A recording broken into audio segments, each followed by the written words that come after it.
And welcome to SpartanMag.com. VCast, Jim Comparoni, Paul Konyndyk. Spartan Stadium, Michigan State loses again, Paul. 3-7. 28. Newsflash, 28-10. Michigan State loses. They played hard again.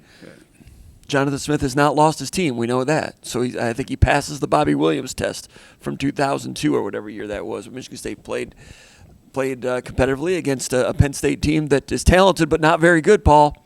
Yeah, Michigan State, 28-10. They were in it. It was, you guys saw it. It was 14-10, that third down and play when they ran that little reverse. If you hold them to a field goal there, make it 17-10, get the ball back, then you got a chance to win, and then you'll probably just get sacked anyway. But that touchdown there made it 21-10, and then they go down and get sacked, fumble, and then the defense could not hold up anymore. Ends up 28-10. The score is worse than the game indicated for what that means. If that means it doesn't mean it doesn't matter. 7 straight losses, 6 by double digits, 0-7 in the Big Ten. Jonathan Smith, rough day for him. It was looking pretty good there for a minute. They did come out. They did play hard. We'll talk about defenses and more stuff. You're raring to say something. What do you got? What's on your mind? You keep on saying that these teams that are beating Michigan State aren't very good, and they do some things that Michigan State can't do. They rush the passer, like Minnesota. A couple weeks, they get after it. And we were talking in the spring, like all the things we were talking about is, well, Michigan State doesn't have a pass rush, this and that, and it's a great equalizer. But you look at what Penn State did in this game, and I know some people on the message board on the in-game thread were like, well, he needed to get to his second read. He didn't have time to get to his first read most of the time, if not the second. And as much as they want to talk as much as even Alessio Milivojevic wants to talk in the post game, and he's saying the right things as a quarterback, like I need to get the ball out of my hands quicker. When he got the ball out of his hands quickly, most of the time he was getting hit anyways. And it was one of those deals where this pass rush was disruptive. And, it had 5 sacks, but he was also pushed off his spot, and it disrupted the timing of a lot of his routes. And meanwhile, I thought Penn State was also good in coverage. They had 2 safeties over the top, and they had good underneath coverage. And, this isn't a deal where Alessio just didn't target Nick Marsh. Nick Marsh wasn't open. Very much, and he wasn't effective in getting open against physical coverage. So I get tired of this whole the storyline of, well, hey, you need to get the ball to Nick Marsh. Well, Nick Marsh needs to get open as well. So there's a dynamic there. But Penn State on defense, we can say they're not very good, and they weren't great on offense. But they've got 2 talented tailbacks, and when you have that chisel. That goes up against the rock face with the sledgehammer over and over and over and over again. I mean, any team that's able to run the ball 50 times in a game, it's eventually gonna snowball. And Michigan State did a great job against the run for most of this game, and then, with those punts, kind of like piling up and the time of possession piling up, you could see Michigan State wearing down, and those tailbacks that Penn State has. They would get just enough for a first down. And then as the game wore on, you'd get 5 yards, 6 yards, 8 yards. You get missed tackles just a little bit and or a little bit of a hold on the outside or whatever. That wasn't enough to call, but those guys would chunk up yards. And those tailbacks are good and physical, and it eventually broke on Michigan State. And I give Michigan State's defense a lot of credit in this game. Michigan State's offense was held in check by a very good Penn State defense. They came ready to play, and it wasn't just the front 7. The front 7 was dynamic. The pass rush was dynamic, but the coverage in the back end, they gave Michigan State basically some passes, short passes out of the backfield to the tailback, and that was it.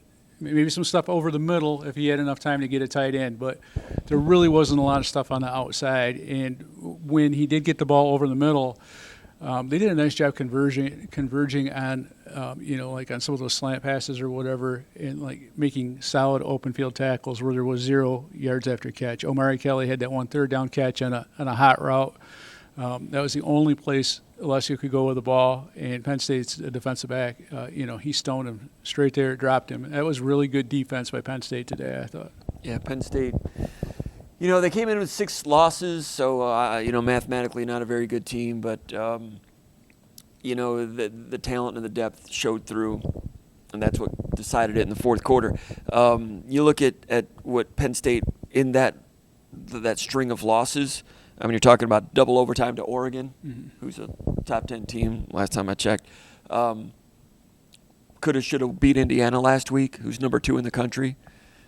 Took Iowa to the wire at Iowa the week after their starting quarterback gets hurt. Iowa's pretty good. There's not a lot of teams that'll go to Iowa and win. But those 3 games. Then there was a fourth one. I know they lost to UCLA and Northwestern. I'm forgetting the fourth one. There's a fourth one in there somewhere that was impressive. You play that tight against Oregon, Indiana, and at Iowa, you are a pretty good team. Yeah. And today, eventually, Penn State showed enough interest and focus that the talent showed through. And it showed through with that grinded out 9-minute running drive. Like you said, the run defense gave in. Michigan State, through 3 quarters, was only allowing 3.1 yards per carry, 101 yards, 33 rush attempts. Rush defense was good, including a couple of 4th down stoppages. Rush defense was good, but the offense just could not keep them off the field, could not move the ball.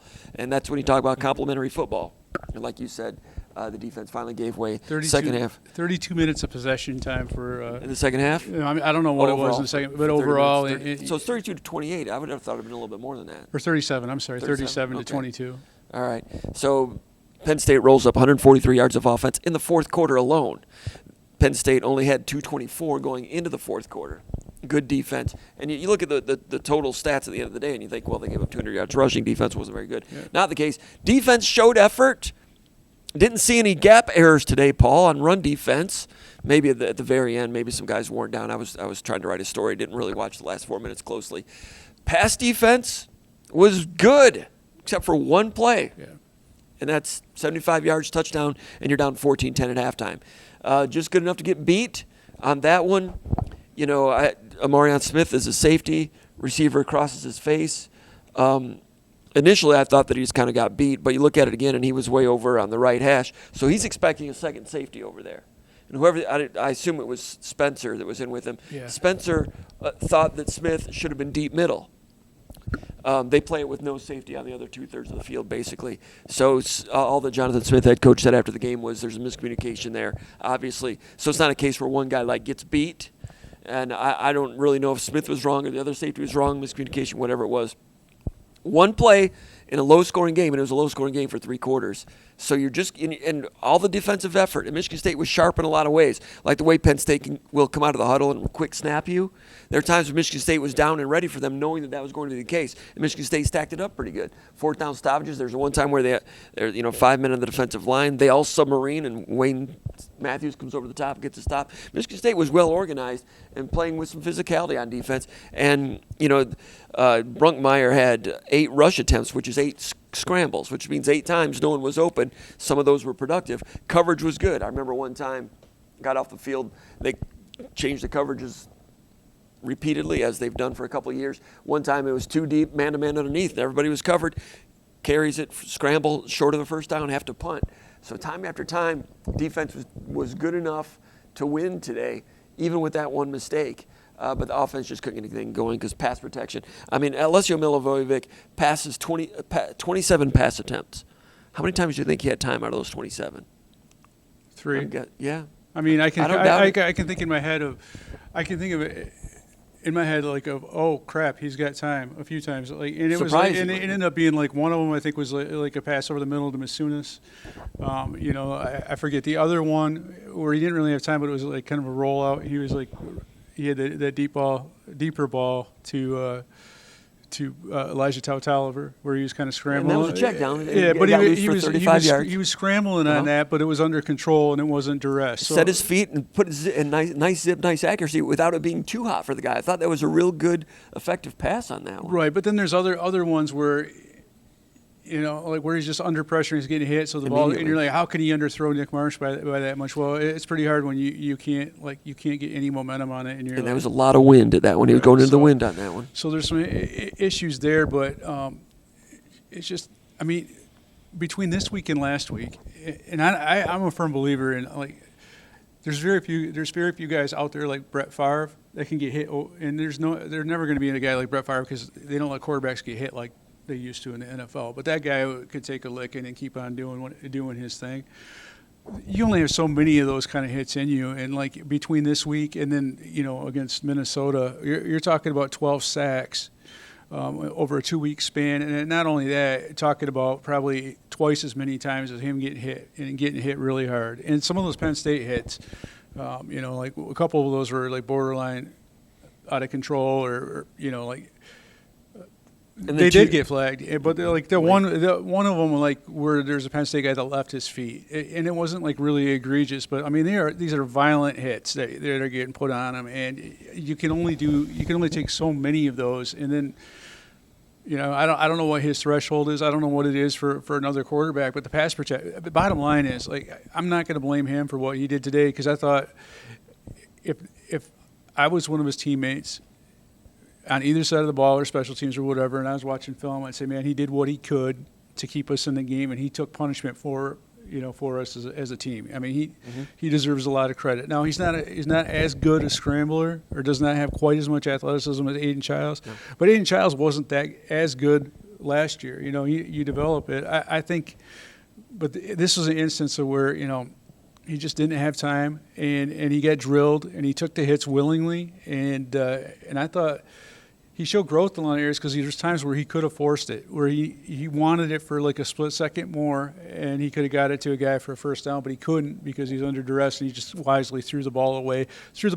without getting intentional grounding and that type of stuff. So he's a smart kid with a good brain on his shoulders. Just Michigan State coming out of the bye week, you would have liked to have seen them to do something to keep a little bit of pressure off him. But the bottom line is, are you allowed to play with 12 guys on the field? Yeah, but the bottom line is, there's only so much you can do, and if there was something they could do to make to kind of release some of that pressure. Is Flozell Adams walking through that door? Yeah, that's the problem. You don't have that, and so it's kind of frustrating because there are times when you see good interior run blocking, and you see holes like consistently.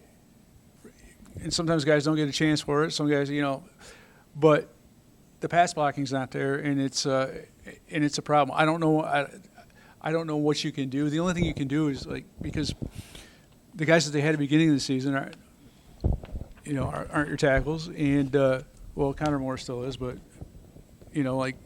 Stanton Ramil, he's not there. And he was supposed to be a key cog this year. That's why they took him to Chicago or wherever. Where were we? Las Vegas for Big Ten media days. They took Ramil. They're expecting a big year for him, and he was kind of so first 2 games or so. He was getting his sea legs going, getting things together. Then injury, then ends up being a wash year for him. And there's been a lot of guys that have been dinged up and kind of come back and didn't. You're talking about the defense and like the safety play and whatnot. But I really think one of the biggest problems with safeties is those guys are on the field quite a bit, and there's no other guys like back there.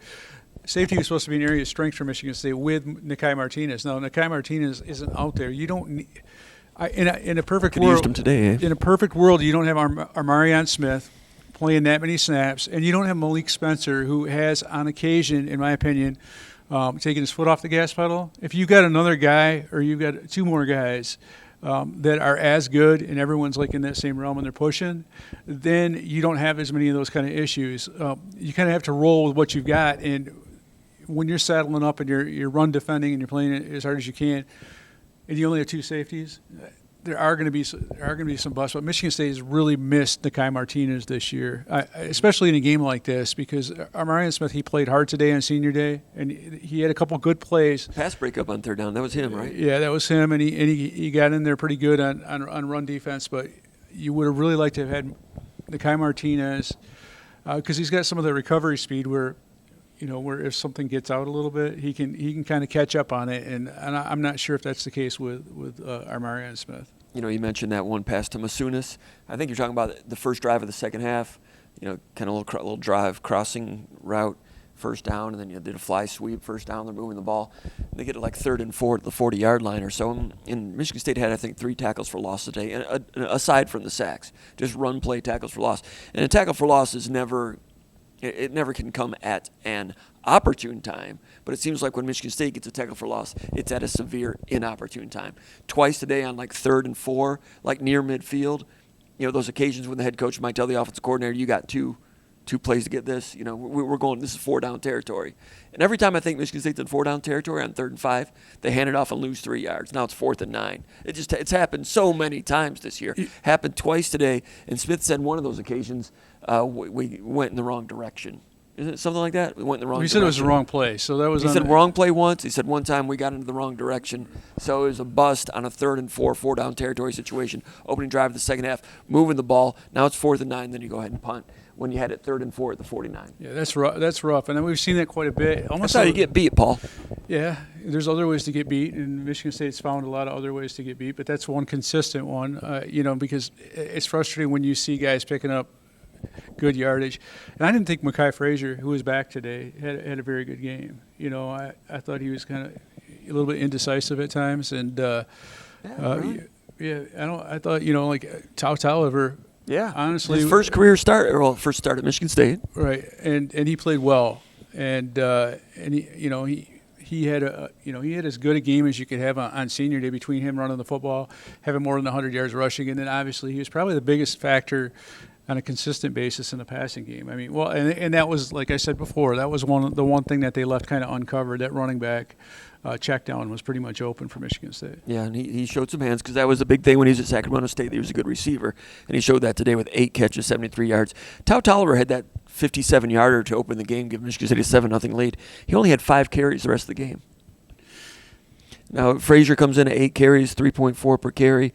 Tullis, 1 carry for 6 yards. You only had 14 tailback carries on the day because they kept punting. And you talk about the good run blocking. The one where Tullis gained 6 yards, he tripped. That was blocked up well enough. To me, when I watched it in person and I watched it again, because you usually said he fell down on that. He was getting. But I watched the blocking on that, and to me, it looked as well blocked as that touchdown run that Tolliver had in the first half. And I know you want to get those guys involved, and Mekhi Frazier wasn't there last week, but I got to tell you, Tolliver, and I was not a big Tolliver guy coming into the season, but the job that Keith Benafa has done with him, and Keith Benafa has challenged him to do it in practice and to practice at a higher level, and I can tell he's practicing at a higher level because he's cutting more efficiently and crisply, and he's moving more efficiently through that hole and in a different manner than we saw him at the beginning of the year. I think it's more than just comfort level with the offensive line. I think his mechanics are a lot better, and if something clicked for him.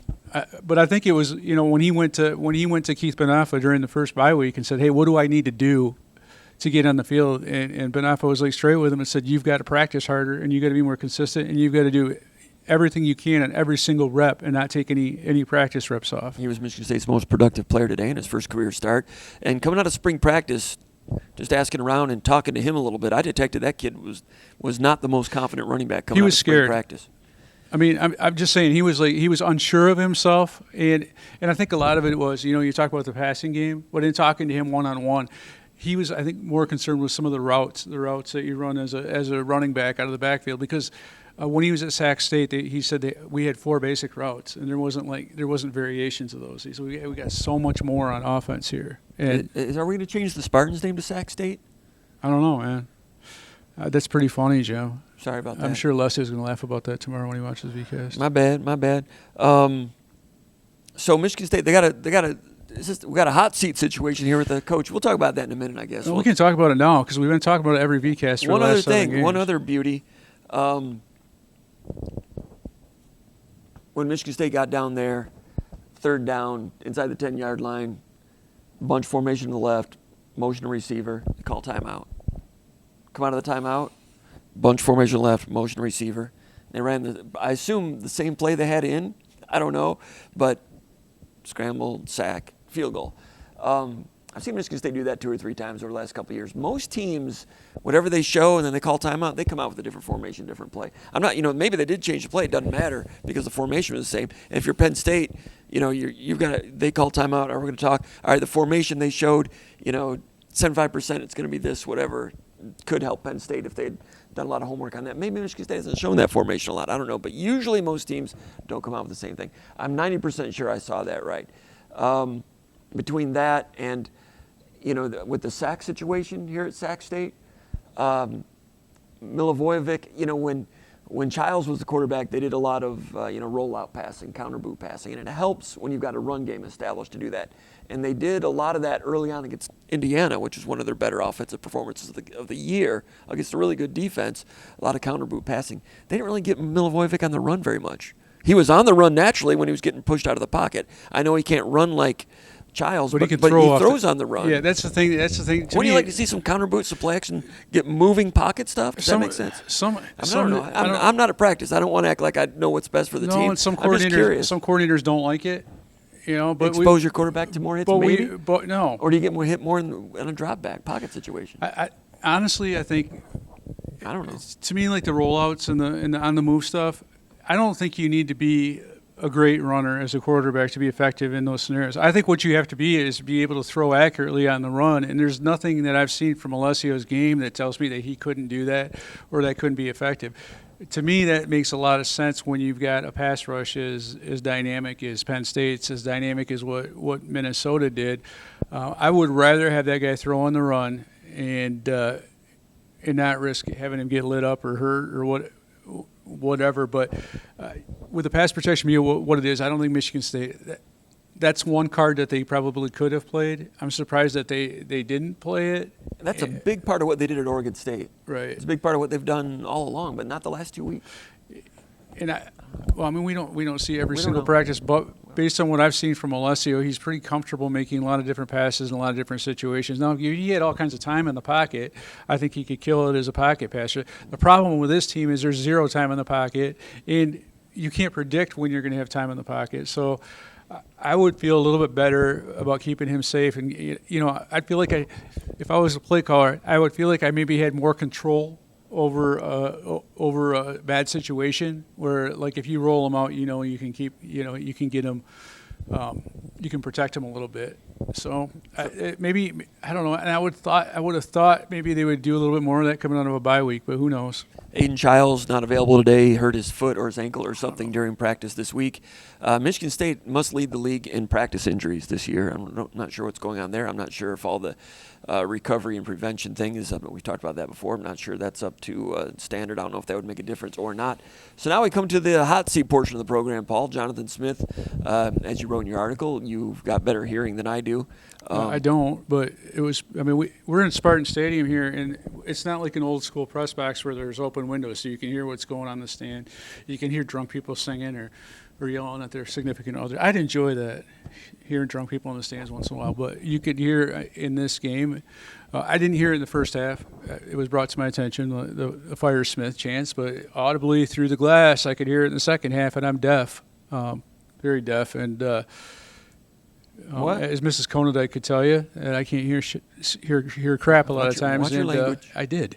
Thank you. And so, it was audible, and I don't know if that does anything. But like, if I'm the athletic director or the president of the university, and I've got students chanting, Fire Smith, and I've got fans in the stands joining in, and then on top of that, earlier this week, at Michigan State basketball game against San Jose State, there's a public service message on the Jumbotron for Veterans Day, and Smith says something about veterans, and it's a bunch of different Michigan State coaches, hockey coach Adam Nightingale, Tom Izzo, and whatnot, basketball, women's basketball coach. All those people were cheered, and then Jonathan Smith does his portion of it, and it's booed. Like, booing is resounding throughout the Breslin Center.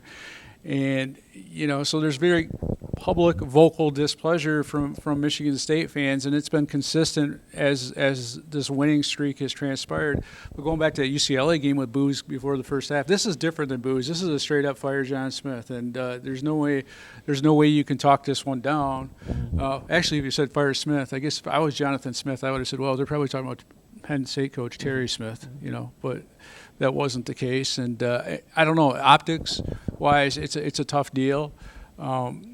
But I feel like at some point, if they're going to retain him, and I wonder with all the sanctions that came out earlier this week and the fallout from that, if you're more likely to retain a guy because of that, I don't know. But if you are going to retain him, someone should come out and say, hey, this is our guy. This is why we're going to keep him for X, Y, and Z, and you need to give him a chance.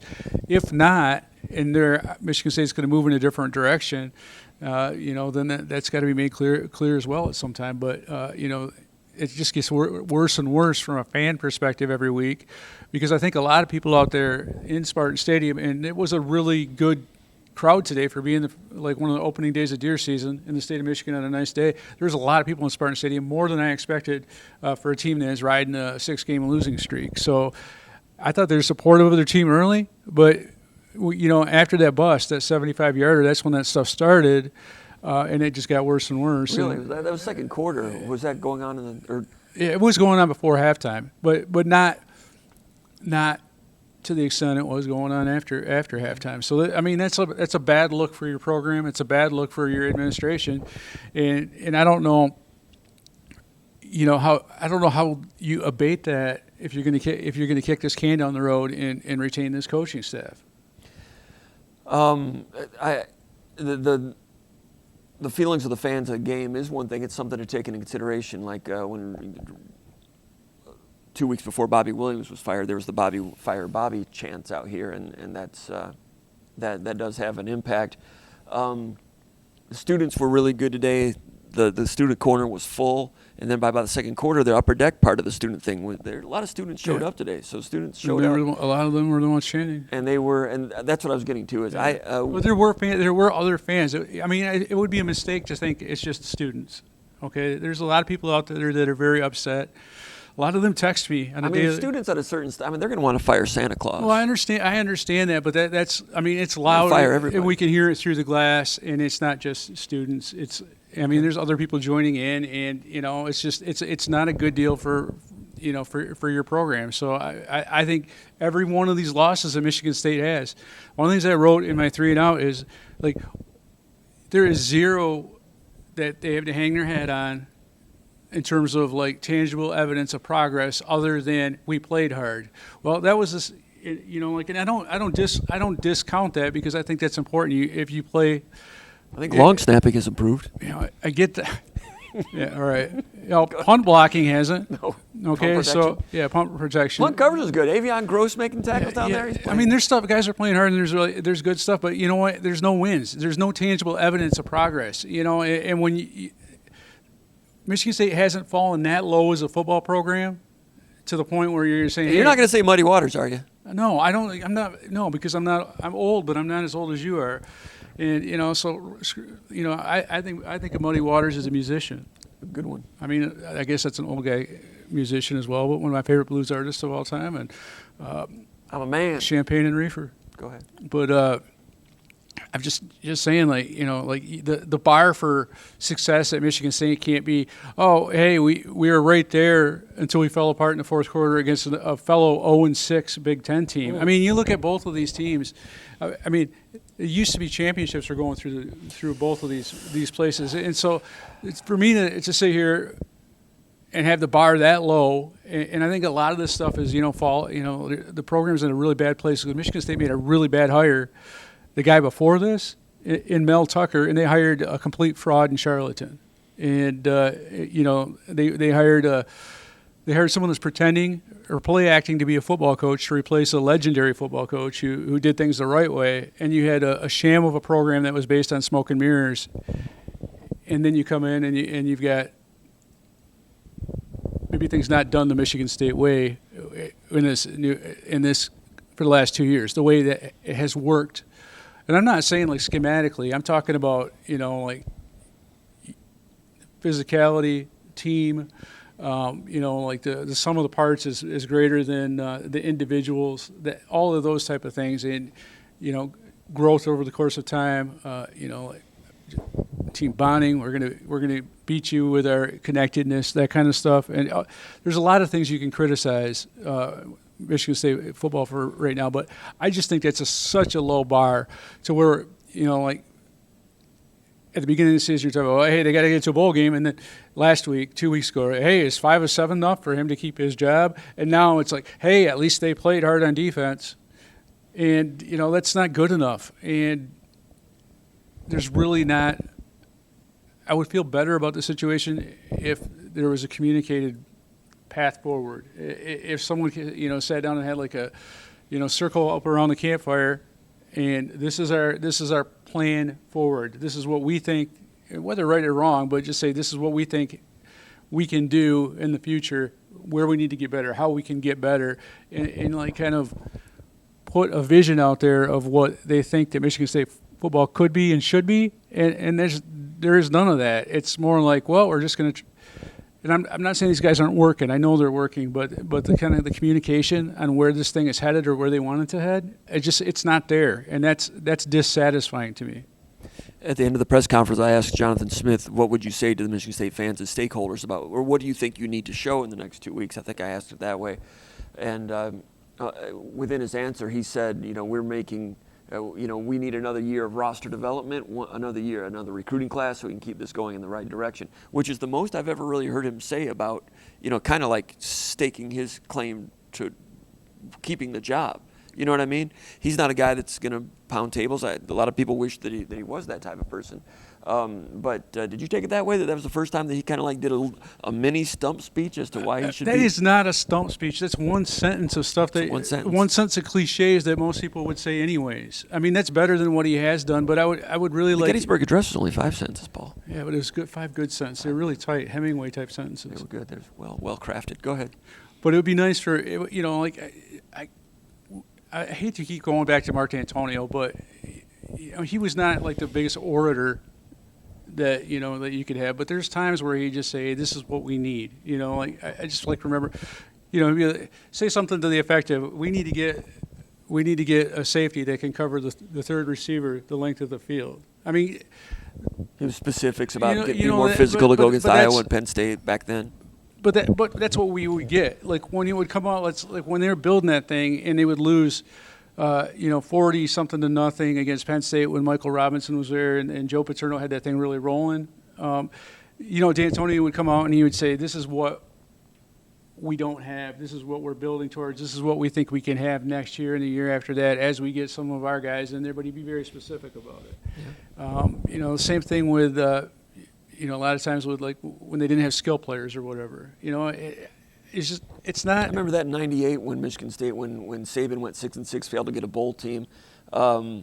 Talking about, I think maybe Chris Baker might have gotten injured. Someone was injured. Anyway, the receiving was not enough to keep the second player out of the box to get the run game going. He talked about the importance of we need that complement in order to get the run game going. And providing a vision for the future for each player. There's a lot of that type of talk. And I'm just like, it's just talk, but you have to be a mayor.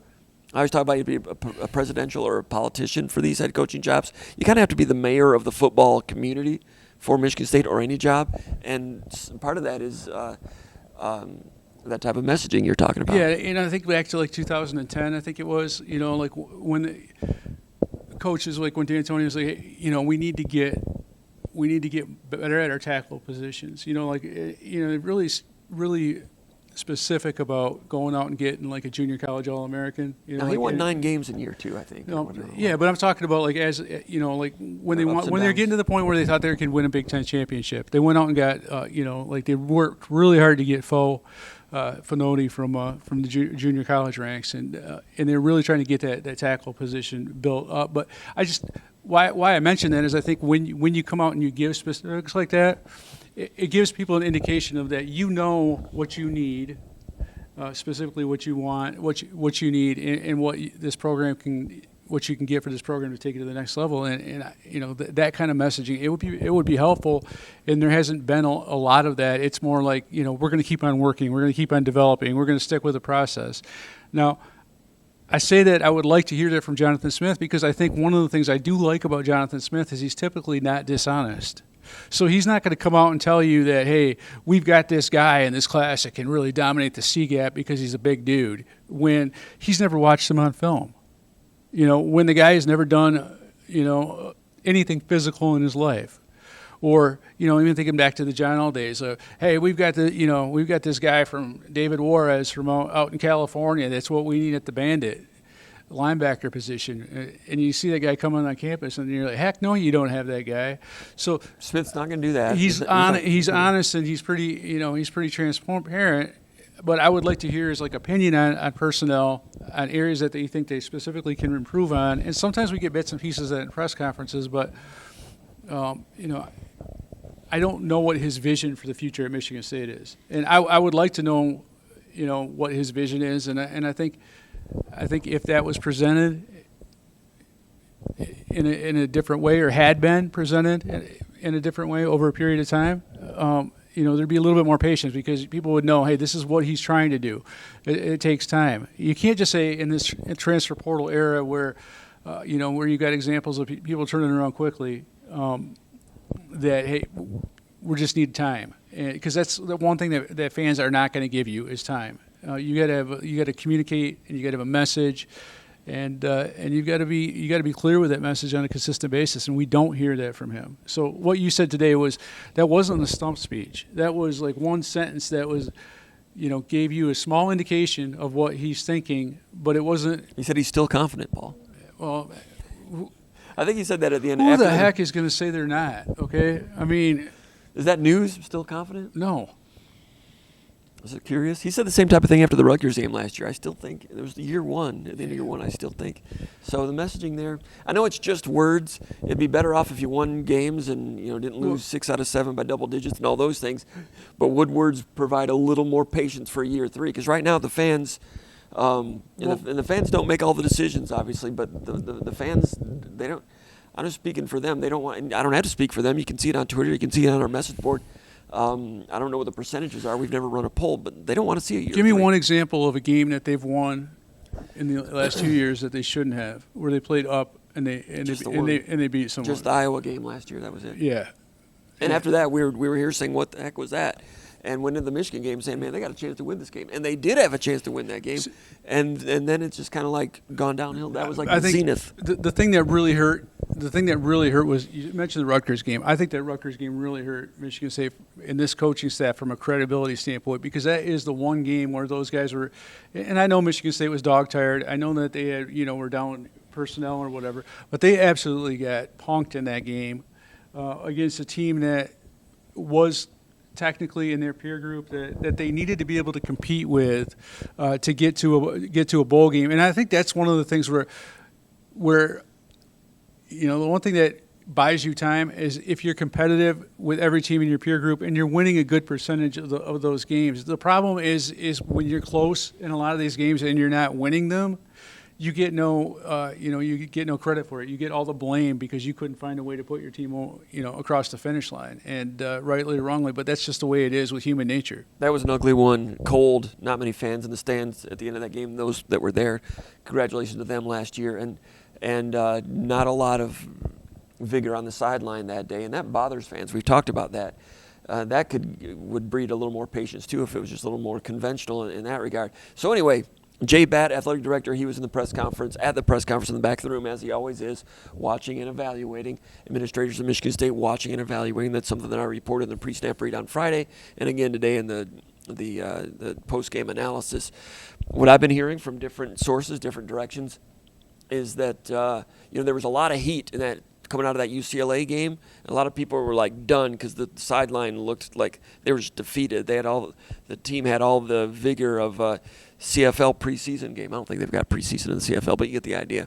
And people were like astonished, and they were just done. But then they've managed to play hard in these subsequent games, and there's a little bit less of that. In the meantime, it's my understanding that that there's been some talk among some of the boosters. It's not like all the boosters that get together and have one sewing circle meeting about what we're going to do, but there's different boosters that have some input in different areas. It's my understanding that the money is available. The money has been parked. Now, the boosters are not bull in a china shop boosters, like I've said before. It's not like they're saying, all right, listen, we're going to make this change, you see, otherwise you're not going to get any more of my money. We're not hearing that from the boosters. They've got money, but they're not pushing for anything right now. So that is there. But what I was hearing increasingly coming into the week was they're still evaluating. No decisions had been made.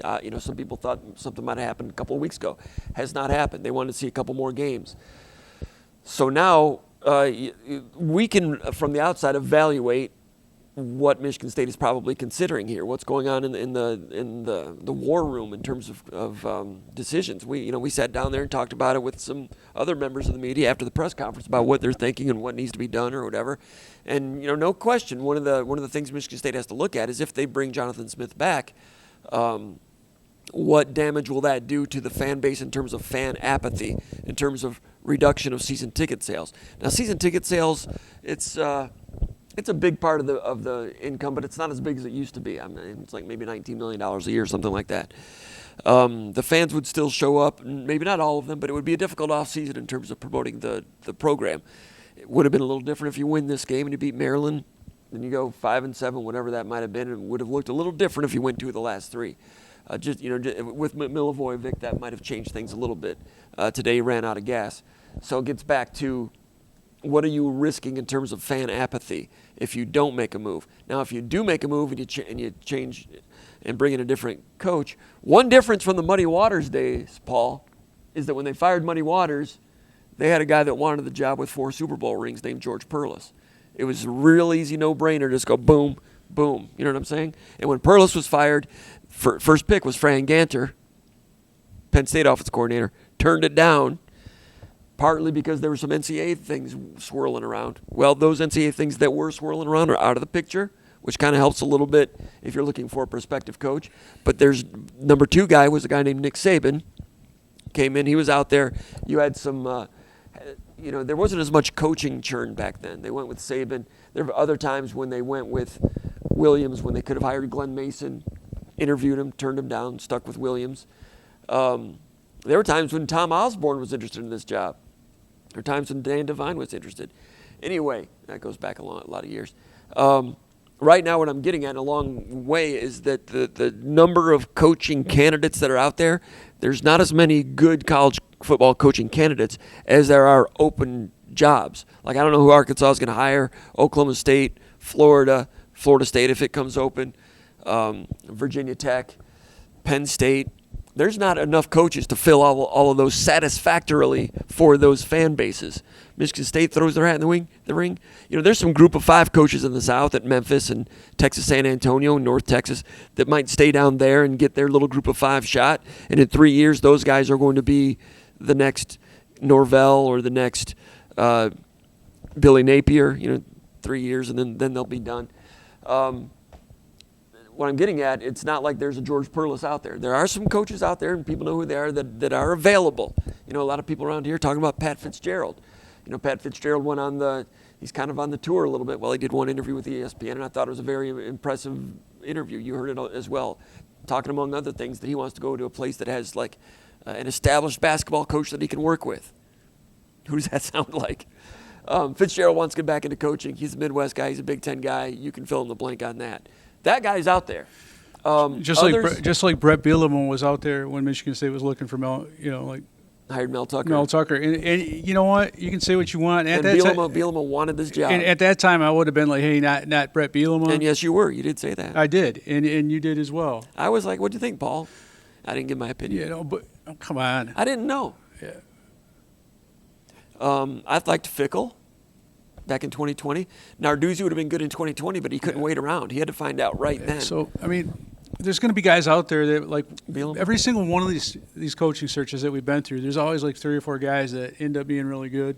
Someone's going to be good that's out there, but you don't want to get the wrong there's guy. There's going to be a lot of Brent Price also. But then again, you say that, and we go around the Big Ten. We hit all these road games, and there's a lot of teams that I remember, not too long ago, they had full stands, and they don't anymore. Like you go out to Maryland and sometimes Rutgers and places like that, and they're just like, I don't know. Maryland hasn't had full stadiums since the 70s. The apathy thing was, it's a real thing, and don't think it can affect Michigan State. Increasingly, the amount of people saying, this is a basketball school, and I know that's just sour grapes right now because they want something to cheer for. Because I know that this really is a football school, but people are apathetic. I've got a couple of neighbors that were former season ticket holders, and frankly, those guys will admit that, hey, we were spoiled during the D'Antonio era, and we didn't realize it. We didn't realize how good things were, and a lot of people don't. They're not going to put money for season tickets and that type of thing. With Michigan State being the way they are right now. And I just wonder, too, there's very few examples of kicking something down the road that end up working out. So if you don't, if there's no support and people are like, hey, well, there probably is, there's just risky candidates out there. Well, you're going to have the same situation you did,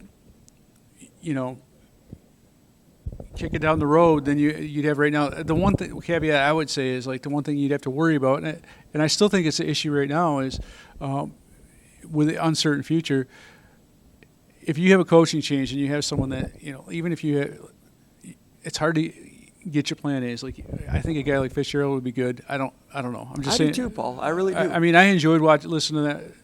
To me, I was worried about. I'll tell you one of the things I wasn't sure about with Pat Fitzgerald. One of the reasons I didn't think Brett Bielema was right for the job is because I thought he got worn down at Arkansas. I thought he was tired, and I didn't realize at that time that maybe it wasn't him as a coach.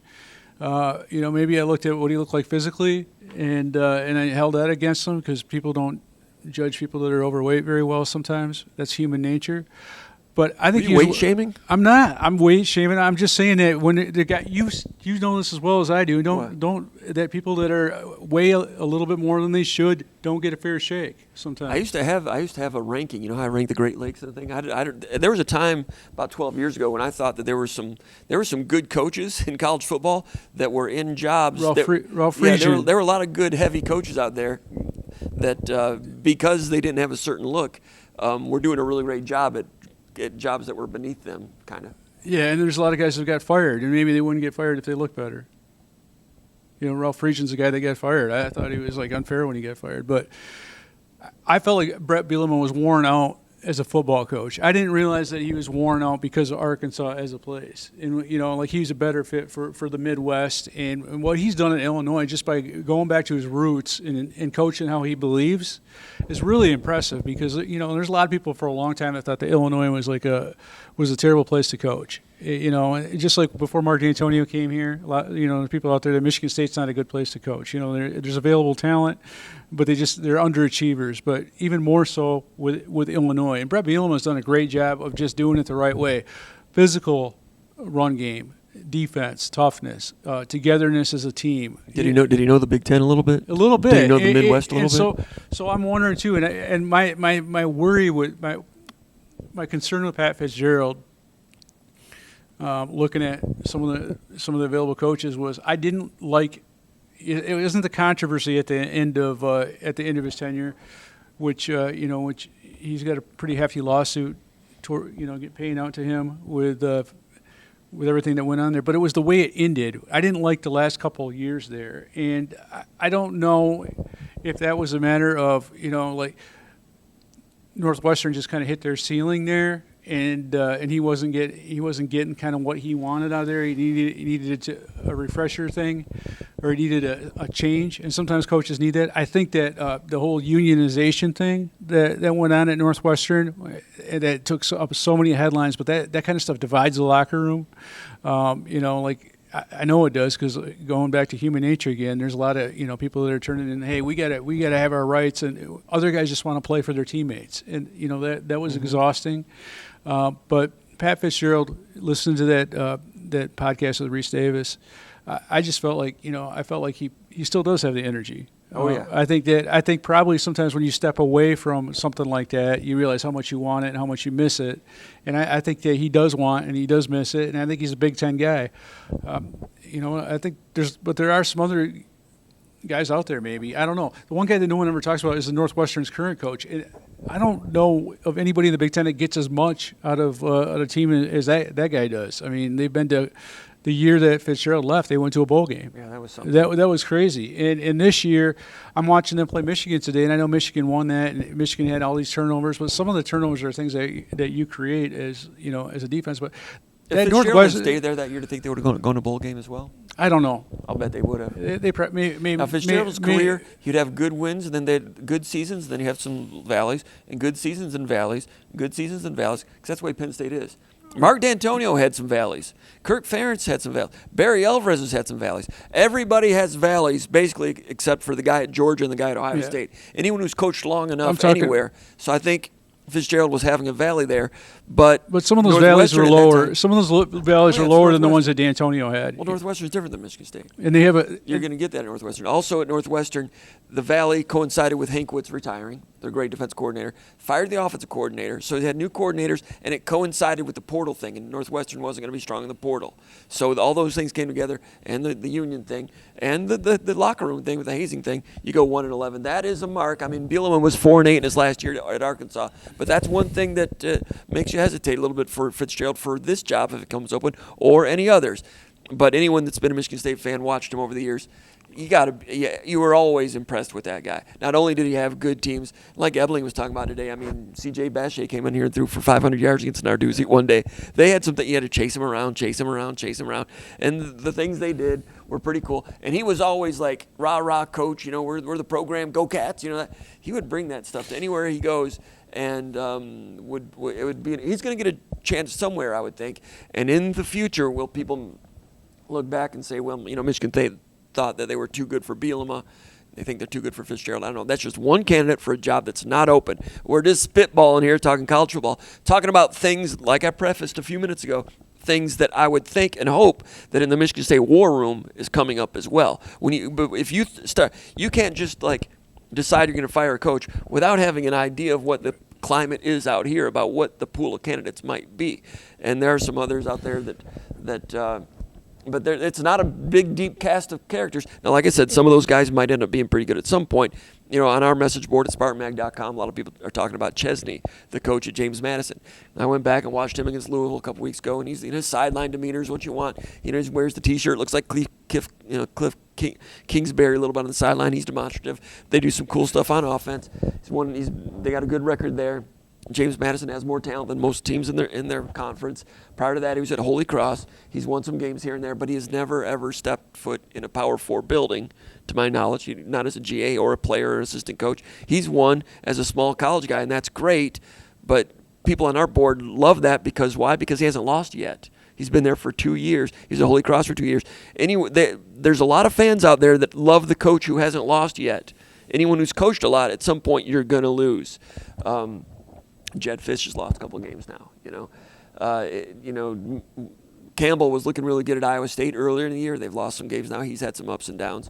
That's Power 4 football these days. If you're a good coach and you're able to stay somewhere for 9 or 10 years, you are going to have some records that look like something you'd see in the NFC North. You're going to accumulate losses.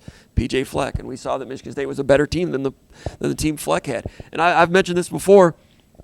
If you're there at that Michigan State-Minnesota game, and let's say you're just a football guy who knows football really well, but you don't really know the Big Ten. Maybe you're a Cowboys NFL fan, and you're vaguely aware of Alabama and Georgia and this stuff, and you go to that game and you hear that one coach is in his second year and he's on the hot seat and he's going to get fired. The other guy's in his 9th year, and that guy could be a hot item for other openings, including maybe even a candidate for the job that the second-year guy is going to get fired from. And you watch that game and you'd be like, well, which coach are you talking about? Which coach here is the second-year guy? Because this team in green and white is better than the other team. And you're like, no, that's the team with the second-year hot seat guy. And you'd be like, well, who do they think they are? Georgia, Alabama? This is just one game and one little microcosm thing. Point is, you could talk about Power 4 coaches, Power Group of 5 coaches. You get into that coordinator realm. Brian Hartline, I don't know. I've never really – he recruits well, Paul. I mean, Homer Simpson could recruit well at Ohio State.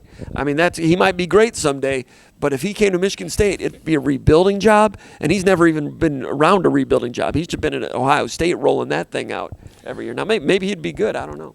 I mean, if you want Ohio State third and fourth stringers like up and down the roster, that's kind of, and I'm not saying that but that's a lot of times Ohio State guys that get jobs. I mean, you're getting some of those third or fourth string guys. I don't know. Heartline's. There's a lot of coordinators out there that. But I'm not. I don't think Michigan State should be anti that. I don't know. Technically, Narduzzi was a coordinator when Pittsburgh hired him, and he's done okay there. Some Pittsburgh fans think they're better than that. I don't know. Tony Dorsett's not walking through that door either, Paul. Well, Dave Narduzzi's done a nicer job than Dave Wannstedt. I know that Narduzzi rubs people the wrong way sometimes. He's brash and, and I guess, from us who know him from when he was here, that's sometimes it's kind of funny and it makes us laugh. But if I had to deal with it every single day, if I, as a Pittsburgh fan, it kind of bothered me sometimes. But he's done a nice job, and I'm not sure who the can. I think they're going to beat Georgia Tech and Miami. It's possible. It's possible. 9-3 is not too bad. But I don't know. I don't know what the answer is. I just don't like. But I don't know what the vision is here either, and that's my problem. I don't know what the answer is, but if you're, I want to know what your vision is, and I think that the communication aspect, and I've said this way too many times in different VCasts, but the communication aspect and the kind of the idea, the vision for the program is not there. And you know what? Even if you told me, hey, we're going to do it like we did it at Oregon State, that's great. But go into specifics. How did you do it at Oregon State, and how would that work here? You know, like we don't have those kind of like examples. Like with D'Antonio.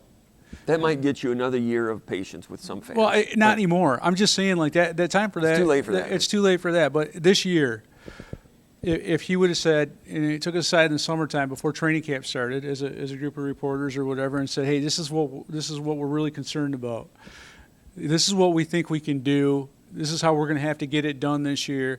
In the future, we think we can do this, this, and this." You know, those are the type of things that, like those messaging things that could be helpful. Not anymore, because you can't just say we got to stick to the process. The fact that there's no wins, that every time they lose a game, it adds up. I don't care. There's really not a whole lot you can say until you have the wins out there, and they're not going to be there. The Iowa game, Iowa's better than they were when you beat them last year. And this Iowa defense is really good. And playing at Iowa City, and this Michigan State team, God bless them, they've come to play every single week. But you're going to get more tired earlier as this progresses. And 7 losses, man. I think it could end up. I think that game could look a lot like this one if Michigan State continues to play hard. Because Iowa has had a tough run. Also, now they're coming back from the West Coast. Okay, so you lose that one. Say you lose that 28-10. Okay, and we're going to sit there in the press box. I wish I wasn't there. You know, 3-8. We're going to sit there in the press box. We're going to talk about, hey, they played hard. Played hard. Okay, so then you go to the next game. You're at Ford Field against Maryland. Plenty of tickets available. Okay. I was on that site looking. I think there's a lot of tickets available. You just go there. But that's a reflection of fan interest. I understand that. You go to Ford Field, let's say there's 20,000 fans there. Right. So I'm saying between them booing here, you can say, oh, that was just the students, but you see there's 0 people in the stands at Ford Field during the holidays when people want to go out and see something, like when there's basketball games down around the holidays that people can go to. They come out and even that train wreck season, before Jonathan Smith was hired. Harlan Barnett year? Yeah, I mean, those guys were playing hard then, too. Michigan State fans showed up at that game, surprisingly. Now, that one, the season ticket was transferred over there. This one, the season ticket did not get transferred. It's a different ticket purchase, which has slowed the ticket You could sales. buy this. Last time, you could buy the Penn State ticket when you bought your season ticket. It was not part of the season ticket. No, the ticket was already sold, I'm pretty sure. And then they transferred it. It was an option? 2 years ago? I think it was an option. I thought it was like you could buy it at the time you bought your season ticket. You know that for sure? No. Because you corrected me. If you correct me, you better know. Well, I don't think you know. I thought it was transferred. Those people know. They'll know. I don't buy. I don't know. You tell me. With the Let us know in the season comments. tickets, but I thought it was something that you could buy at that time that you didn't have to buy. That's what I'm trying to say. I don't think you. I think you could opt out of it if you've already bought the season tickets. That's what I meant. I don't think that was necessarily part of the season ticket plan. You could initially, if I remember right, initially it was, and then once they announced that, you could opt out of it. But it was already sold. I mean, you didn't have to buy it then to be part of to be your season ticket plan. You could check a box and get a refund, but you'd already paid for it. But the bottom line is, it doesn't matter, because if the stands are empty, it's going to be a huge problem. And if there's less people in the stands there than for a Division VII playoff game at Ford Field, it's going to look really, really bad for the program. And these optics, it adds up over time. That in the win-loss record, and you can't ignore it. And it doesn't go away when you say we tried hard. And if you win, if you lose another game, it ends up being like a 9-game losing streak. That carries over into the next season, and it doesn't stop. If you have 20,000 people at Ford Field and you lose to Maryland, you're 3-9. Yeah, so it's ugly. And Maryland needs a win too. It's like, it's not like, and they keep on competing.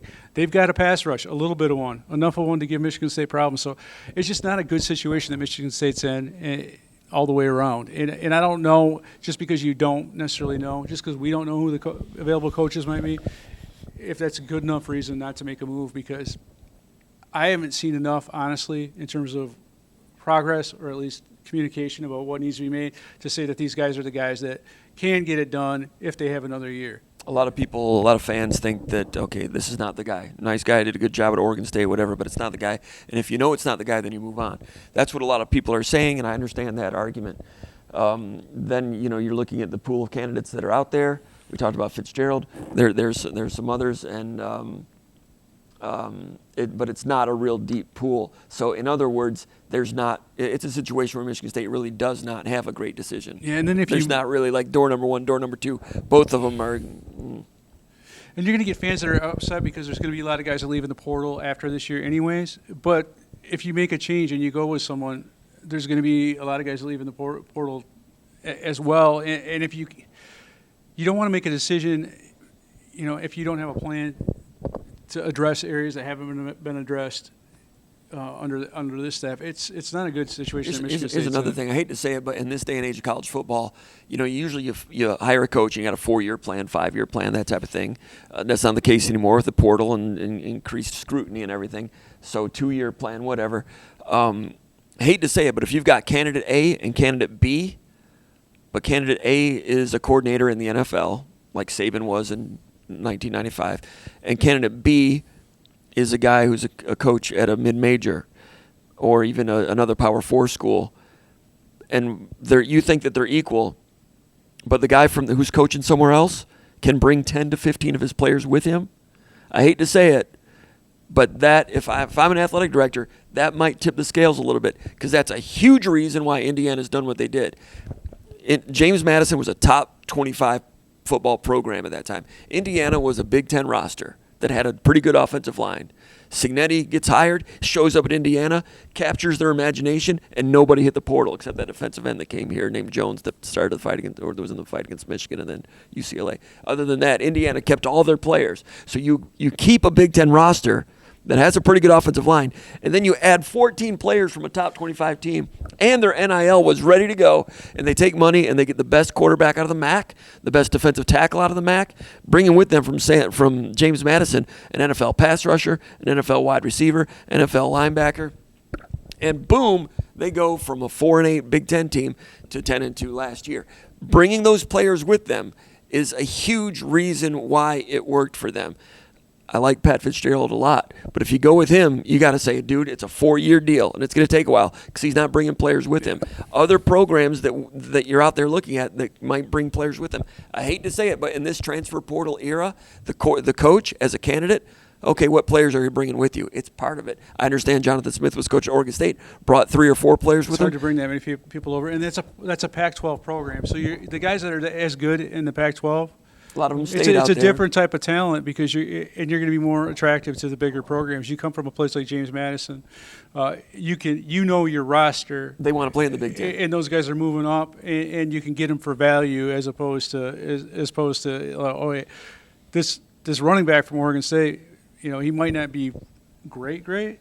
But he's going to get a lot of money because he's been really productive. You look at Southern Mississippi this year. Huff, the coach there from Marshall, brought a lot of his players with him to Southern Mississippi, and they turned it around right away.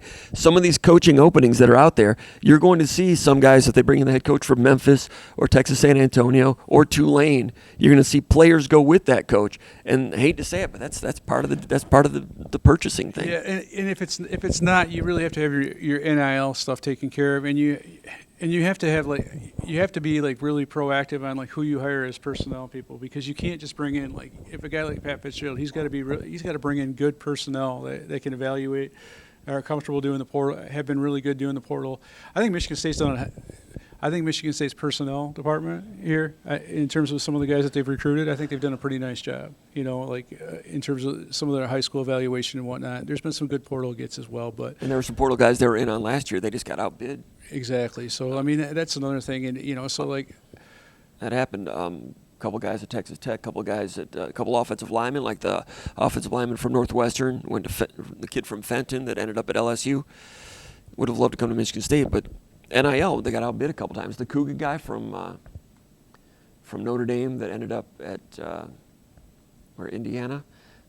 State was right in there with him, but you're losing some free agency deals too. But then also some of the guys you brought from Oregon State who have big NIL deals, they just no offense, Jack Belling is a good kid, but he has not been as productive as Michigan State needed him to be for the investment that they made NIL wise. The same thing with Aiden Childs. It's how you're spending your money, and I feel like that was one of the issues I think with some of the Mel Tucker stuff. I didn't feel like they used their money wisely. They so Michigan State, you can I understand why a lot of Michigan State fans are like, fire the coach, let's start over.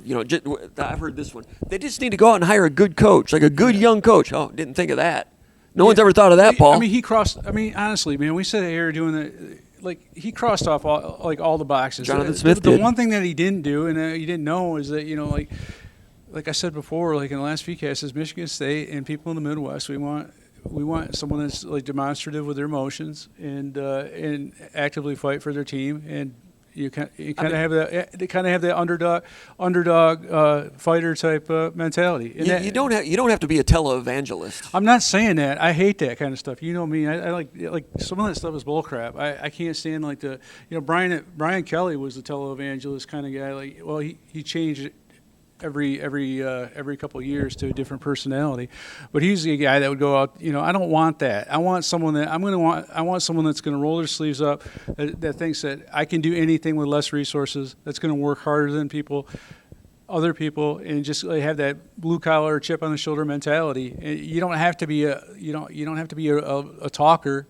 Like Mark Antonio wasn't a talker, but he's a doer, and he fought for his team, and his players responded, and he was all in, and he had discipline, but he also had the elements of where he was a player's coach, and I think that kind of guy would work well at Michigan State. I think you need it. You need to have someone with some emotion, not to the point of being a detriment, but you need to have someone that has your back and is fighting for this program. There are some good ones out there. We'll see if Michigan State makes that move or not. If it goes to 3-9, that'd be a real hard sell. I know that a lot of people like Jonathan Smith. A lot of boosters have gotten to know him, and there's some boosters out there that like Jonathan Smith too. People that know him like him. Fans don't know him. They don't feel that they know him for the reasons you mentioned. You go to the Jonathan Smith radio show, and there's fewer and fewer people there. You got to be Mr. Mayor. You got to go out and shake some hands. And that just means a little bit, but it adds up over time. And I even got when you lose games, people pick at everything. Everybody knows this. People send me videos of the walk, the Spartan walk, and they don't like how players are in sweats and shorts and just doing their own thing. They're used to at Michigan State. You wear a suit and you're very militaristic, and it's a one-mind thing. And if you are loosey and goosey and stuff like that, that's great if you're the 1987 Miami Hurricanes and you're great. But if you're loose and goosey in a lot of ways, and then you come out here and you get punts blocked and all these other things, fans, and they're looking for the imaging, the messaging, like you're saying, they're not seeing it. So that's a big reason why a lot of the fans are like, I've seen enough. I don't know if they're right or not. I don't know what Michigan State's going to end up doing. I don't know if Michigan State's going to win these last two and look different doing it. I gave Michigan State a chance to win this one, and Milivojevic have a good game, which could put a different spin on the future. Didn't quite happen. It looked like it was going to happen for about 3 quarters. Couldn't get it done, and we've had 20 games that couldn't get it done, Paul. I mean, pass protection's not getting fixed. So I mean that's the problem. So what I have a hard time going into this game saying, hey, I gave Milivojevic a chance to do this or that, because the one thing that I knew going into this game, that Penn State's strength, pass rush, and it was very much on display against Oregon, matched up with Michigan State's great weakness. And there's been zero evidence, in my opinion, that Michigan State's taken steps in the right direction on pass protection. So I think Michigan State has at times run the ball effectively. I know that the defense has gotten better. I know that those guys continue to play hard, with the exception of some looseness at times in the safety. I think there's some issues there. But the front seven, I think for the most part, has been, since Joe Rossi, for whatever reason, went down to the sideline. There's been those guys have played their tails off, and they have really fought hard. Now, why do you think he went to the sideline? Well, he needed to breathe emotion into that defense. Into the whole team? No, I mean, his defense, that's what he's in charge of. But do you think do you think he in his mind says, why are we so dead? No, I don't think he cared about. I mean, I think he cares about the team. It's not that. He felt that the whole team needed it. Yeah, well, he needed it. He needed to get down there because he was the guy on the chalkboard writing equations, and he wasn't channeling his emotion, which is very good, to his players, and that's what you need on defense. And I think that's one of the reasons why I like defensive coaches, is because those guys are emotional. And the team did need it, but he wasn't showing his emotion up in the press box, and I thought his defense was playing without emotion in the games, and I think it was an important move, but I don't know. Now, if that's not the defense is major, but Michigan State's not going to do.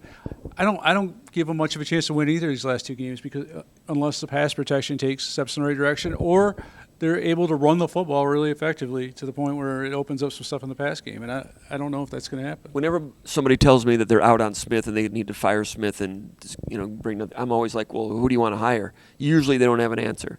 And sometimes when they do have an answer, you can put a lot of holes into some of those. A lot of times it's coaches that have not coached enough games. Everybody loves Alex Golish at South Florida. I think he lost today. And he's very Midwestern roots. He's got a lot of respect for D'Antonio, knows D'Antonio a little bit. Very fiery guy, very meticulous, very organized guy. Going to be a good coach somewhere. But the longer he's at South Florida, it's not going to be long. He's going to get a job somewhere. No matter where he goes, he's going to start losing games. But he hasn't lost yet, so he's pretty shiny. Let me ask you this. Do you think that Michigan State should stick with Smith? I don't know yet. I came in today. Do you think they should? No. I mean, I don't like. Honestly, I think it's too late. I came in today. The third quarter today, I was like, let's see if they win this game, and then let's see what Milivojevic looks like. No, but listen, the bar, the bar keeps on getting lower. It was before. We were talking on the BCast at the beginning of the year. They've got to win 6 games. Now it's like, hey, maybe if they play hard enough and they get to 5 and 7, it's good enough. It keeps on getting lower. And to me, it's like I haven't seen enough tangible evidence that things are moving in the right direction. I've seen this team play hard, but the same issues that were issues last year are the issues this year, and I haven't seen them addressed. Okay, I thought this year they brought in some offensive linemen. They knew they had to run the football better. They didn't bring in a running back. I mean, Toliver got there. He's better at the end of the season. They knew the pass rush wasn't good enough, and they didn't bring it. They didn't adequately address that. So, if you have issues and you're not adequately addressing them, and they're not getting better, then I don't know how you can go with the status quo. I can't say that they should stick with this guy because we don't know about the future. I would like to know about the present and what they have as a vision for the future because I haven't heard anything. I haven't seen progress. And I'll tell you, that Iowa game, Iowa was susceptible, for Michigan State to beat them. I didn't feel like Michigan State played out of their mind to win that Iowa game last year. I felt like Iowa played like a crappy version of themselves, and Michigan State took advantage of it.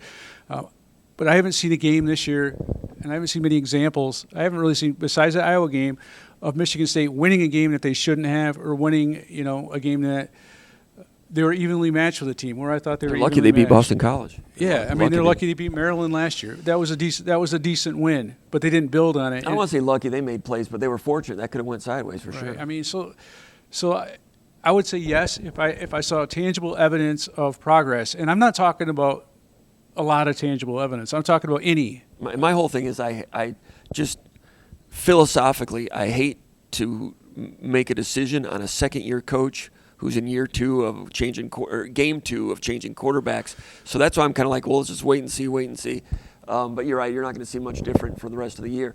A big reason to change, rightly or wrongly, is because of the constituents, the fans, the customers. That's a huge reason why they've got to consider doing it. Well, let me ask you another question. Do you feel like how they interact with the players, or how everything is organized, is what it needs to, needs to be? It's not the way it needs to be done at Michigan State. From the walk to the team meetings and team dinners and team lunches and all those things that most teams do that they don't do.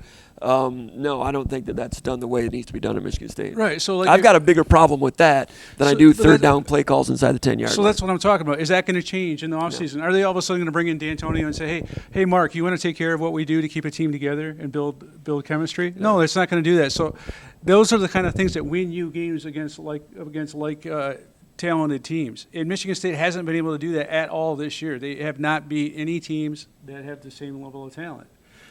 You go back through, like, how many times have we covered a game where we're like, hey, they weren't that much more talented?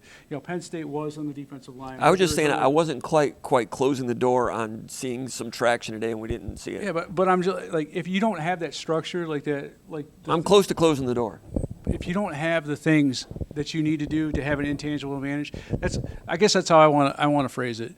You have to, in this age of parity, you have to do something to give yourself an intangible advantage. It's not all tangible. And if you are not doing those things, doing everything in your power to give your team a real intangible advantage, whether that's chemistry,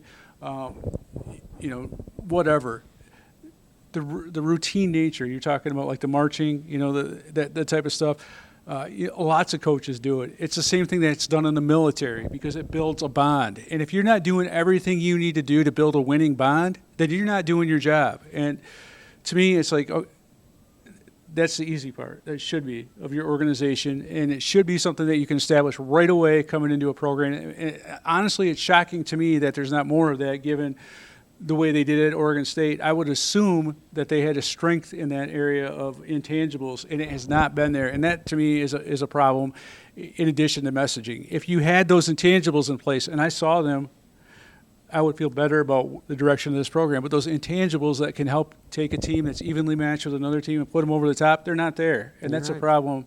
And I don't see how it's going to get fixed. I do not disagree with that at all. I agree with all of that. And you have to be good, solid, and sharp just to get to 6-6 in the Big Ten Conference with a lot of these programs. That's not easy to do, or get to 7-5. So getting above that, it's going to take all that and more, and not seeing it at this point. And we'll continue to cover it as we go forward. Appreciate your candor and your harsh opinion. Your well thought out, supported. Are you saying I'm harsh? You're not harsh.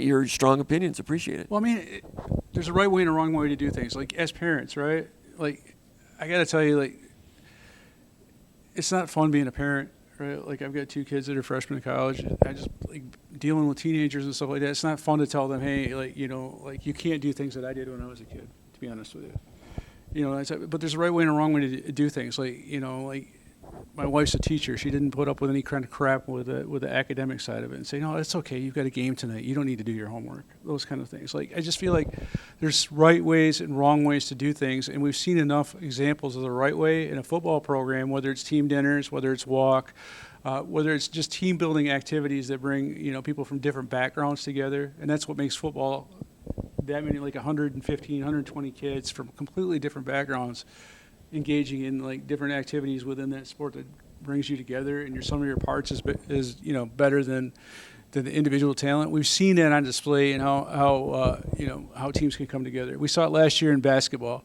Michigan State's oftentimes had as much talent or more than anybody in the Big Ten. We've seen Tom Izzo win that way. Last year was a different type of example where they won despite being imperfect. They never hit their ceiling in basketball, but they were better than anybody else in the Big Ten by 3 games because, I think chemistry, culture, it was different. And so those are some of the things that you have to do, to win if you don't have as much talent. And there's examples of that in every sport. And I don't see Michigan State seeking an advantage in intangibles. And I think that's one of the things they need to do. You can say they don't have this guy or that guy, and they need a pass rush. I know there's certain things you need. You need pass protection. But I don't see them seeking intangible advantage or trying to build their program on something where you can be bigger than as a team than you are as an individual, and that's a disservice to this school. It has been a surprise, all these leaky areas that you're talking about, considering what they did at Oregon State. And I watched them closely. I thought I did back in 2023.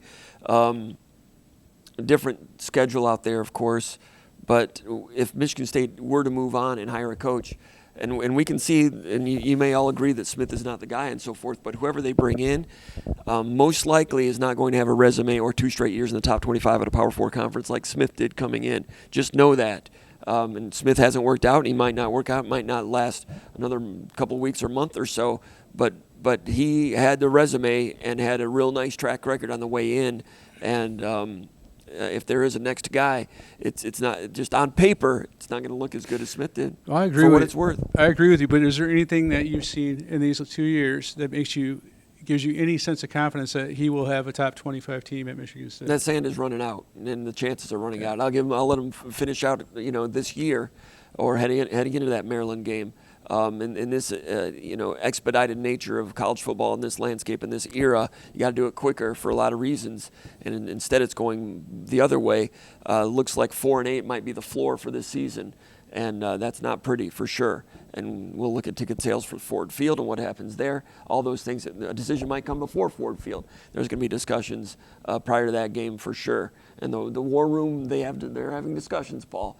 and we'll see what happens from there. We'll be covering it at SpartanMag.com. Doesn't matter what I think, but we'll be covering it at SpartanMag.com. It's more important what the fans think and how they've been reacting and so forth. We'll be covering it, whatever happens in coverage as the season develops and whatever happens next for Michigan State football. Been doing it for 25 years since the beginning of the internet, longer than that, Paul, and we'll continue to do it. For Paul Konyndyk, my name's Jim Comparoni. Anything else?